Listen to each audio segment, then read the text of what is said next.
Olá, meus queridos, boa tarde, tudo bem?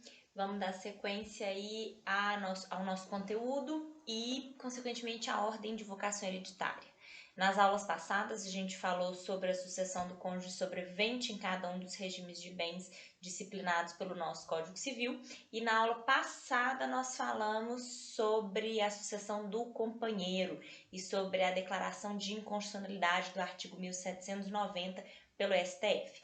Na aula de hoje, então, a gente dá seguimento aos incisos do artigo 1829, agora que a gente já esgotou o disposto no inciso 1º, tá?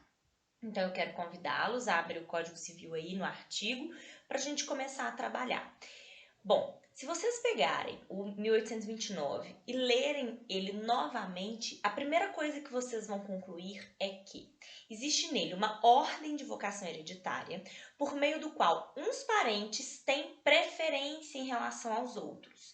Quais parentes são esses? Pelo 1829, inciso 1, ficou bem claro para vocês que são os descendentes que podem ou não concorrer com o cônjuge sobrevivente, dependendo aí do regime de bens em que eles forem casados. Caso não haja descendente, nós vamos aplicar o inciso 2º do 1829, que prevê a possibilidade de os ascendentes serem chamados à sucessão. Então, o que significa isso? Que os ascendentes, eles só serão chamados à sucessão na falta de descendentes. Essa é a nossa primeira conclusão. E a segunda conclusão que nós podemos tirar disso aí é que o inciso 2º do 1829, quando aborda a concorrência do cônjuge sobrevivente com esse ascendente, ele se limita a expressar que há concorrência entre eles. Pegue o inciso 1º do 1829 e vamos compará-lo ao inciso 2º do mesmo artigo. Reparem que no primeiro nós temos os descendentes em concorrência com o cônjuge sobrevivente, salvo se. Quando a gente faz a leitura do inciso 2º, nós não temos nenhuma exceção. E isso nos leva à nossa terceira conclusão, que é a de que o ascendente, quando tiver concorrendo com o cônjuge sobrevivente, essa concorrência independe de regime de bens. E aí, sobre isso a gente vai falar daqui a pouquinho. Eu vou só abrir um parênteses para lembrar vocês de que o ascendente, assim como os descendentes e o cônjuge sobrevivente, ele é um herdeiro necessário, ok? Seja de qual grau for. Então, se eu estiver falando com vocês de uma pessoa que não deixou descendentes, não deixou pais vivos, não deixou cônjuge sobrevivente, deixou apenas irmãos, tios e uma avó, quem que vai ser chamada à sucessão nesse caso? Justamente essa avó, que é o nosso único herdeiro necessário, ok? Muito bem, então vamos dando sequência. Qual que é a regra geral em relação à sucessão do ascendente? Sendo ele um herdeiro necessário, se ele for o único, ele é que será chamado à sucessão.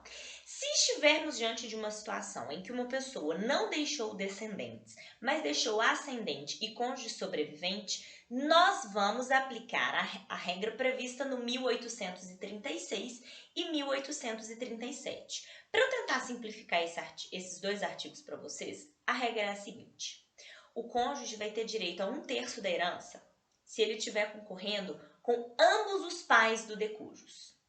Por outro lado, ele vai ter direito a metade da herança se ele estiver concorrendo com apenas um dos pais, porque o outro é pré-morto, ou se ele estiver concorrendo com ascendentes de outro grau, por exemplo, avós, bisavós, tataravós e daí em diante. Então, olha o que prevê o 1836 para nós. Na falta de descendentes, serão chamados à sucessão os ascendentes em concorrência com o cônjuge sobrevivente. Lembrando que, se não houver cônjuge, o ascendente vai participar sozinho da sucessão por ser o único herdeiro necessário. 1837.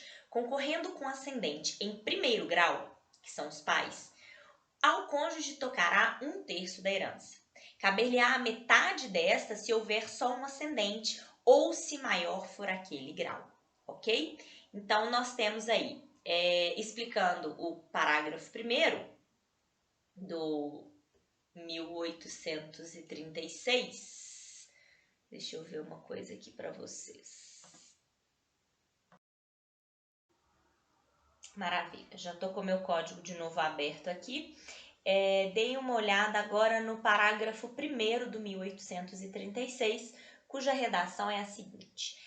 Na classe dos descendentes, o grau mais próximo exclui o mais remoto sem distinção de linhas. Essa previsão contida no Código Civil, ela vai ser aplicada não apenas aos ascendentes, ela vai ser aplicada também aos descendentes e aos colaterais.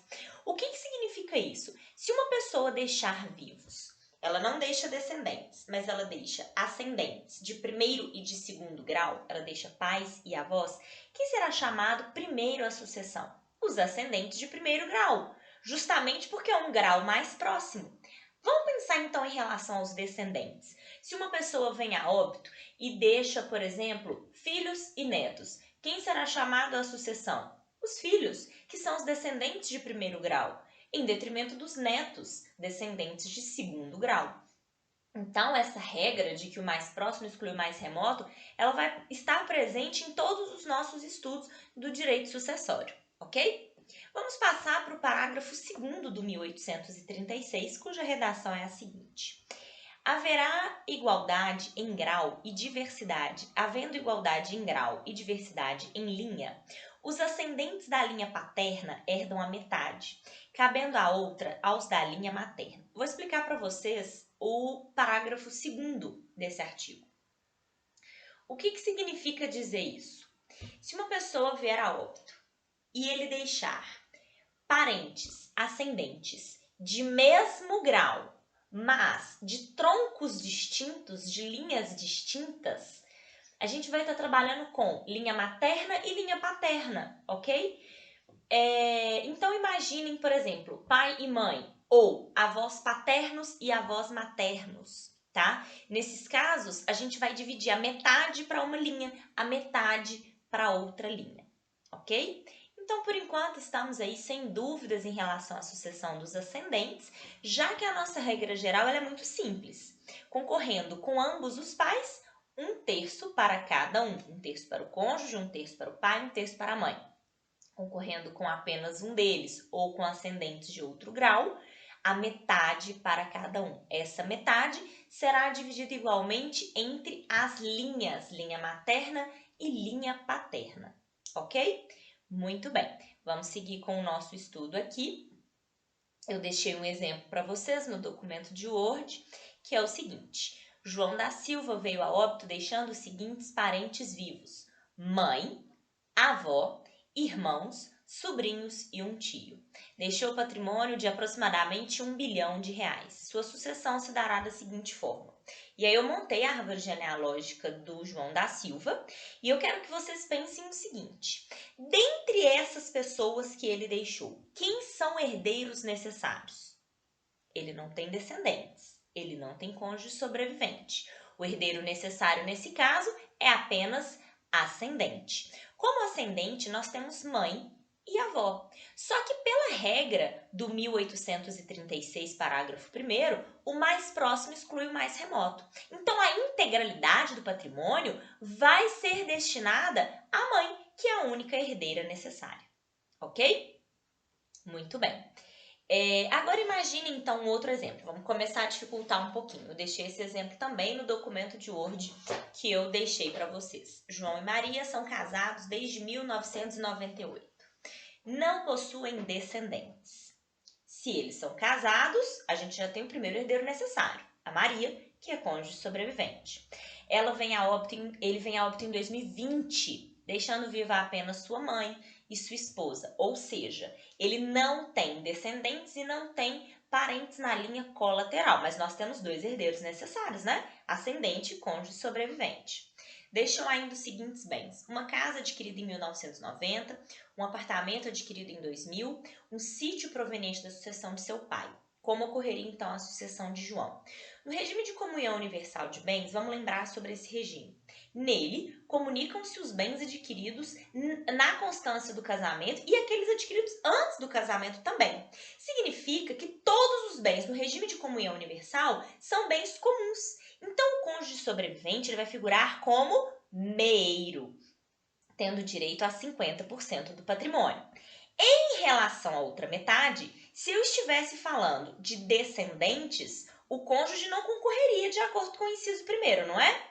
Mas como eu não tenho descendentes, eu vou aplicar o inciso segundo, que fala ascendente em concorrência com o cônjuge, independentemente do regime de bens. Olha que interessante. Então, em relação à outra metade, que é a metade que efetivamente pertence ao João, eu vou ter a concorrência entre ascendente e cônjuge sobrevivente. Então, quem que vai participar na sucessão nesse caso? A Maria vai receber 50% do patrimônio como cônjuge, como viúva meira. Em relação à outra metade, cônjuge e ascendente vão concorrer, cabendo a cada um deles a metade. Então, se a gente parar para pensar, Maria vai receber 50% mais a metade da metade do João, ou seja, 25%. Ao passo que a mãe dele vai receber apenas 25% da sucessão. Vamos ver, então, que diferença dela para o regime de comunhão parcial? No regime de comunhão parcial de bens, a gente tem que identificar o que é bem comum e o que é bem particular. Por quê? Em relação aos bens comuns, o cônjuge sobrevivente, ele é meiro. E em relação aos bens particulares, ele é herdeiro. Então, em relação aos bens comuns, a Maria vai ter direito à ameação. Trata-se de um direito próprio, ela vai receber nada menos do que 50% do patrimônio. A outra metade será dividida por cabeça entre ela e a sogra, porque nós estamos trabalhando com a regra geral. Se uma pessoa deixar apenas cônjuge e um dos pais, metade vai para o cônjuge, a outra metade vai para esse pai ou para a mãe que está viva, ok? Tá vendo? Não é tão difícil assim não. E percebam, fiquem de olho na diferença do inciso primeiro para o inciso segundo, ok? Porque a concorrência ela acontece independentemente do regime de bens. Agora, vamos trabalhar então com o regime de separação de bens. No regime de separação convencional ou no regime de separação obrigatória, os bens eles ficam muito bem delimitados. Eu vou me ater, pelo menos por enquanto, ao regime de separação convencional, porque é para a gente trabalhar sobre o regime de separação obrigatória, eu vou ter que trazer para vocês aquela súmula 377 do STF, vou ter que trazer alguns julgados do STJ, a gente vai deixar isso para a próxima aula. Mas então, em relação ao regime de separação convencional de bens, haverá apenas a concorrência entre eles, aplicando-se aí a regra geral. Ok, turminha? Então, eu deixei no final para vocês um aparato de tudo que a gente viu, que é o seguinte, o que vocês precisam saber? Primeiro, os ascendentes, assim como descendentes e cônjuge sobrevivente, são herdeiros necessários e eles têm direito à legítima. Legítima equivale a 50% do patrimônio deixado pelo decujus. Nós já vimos isso. Segunda regrinha, os ascendentes serão chamados à sucessão apenas na falta de descendentes. Terceira regrinha, os ascendentes, quando chamados à sucessão, concorrem com o cônjuge sobrevivente independentemente do regime de bens. Claro que assegurando aí o direito à ameação desse cônjuge sobrevivente. A quarta regrinha, o cônjuge sobrevivente terá direito a 1/3 do patrimônio se concorrer com ambos os pais do decujus, ou terá direito a metade do patrimônio se concorrer com apenas um deles ou com ascendentes de outro grau. Ok? Eu deixei para vocês aí uma listinha no final do nosso documento. Façam, se tiverem qualquer dúvida, me enviem e a gente vai trabalhando aí com o inciso 2º do 1829 nas nossas próximas aulas, ok? Um abraço para vocês!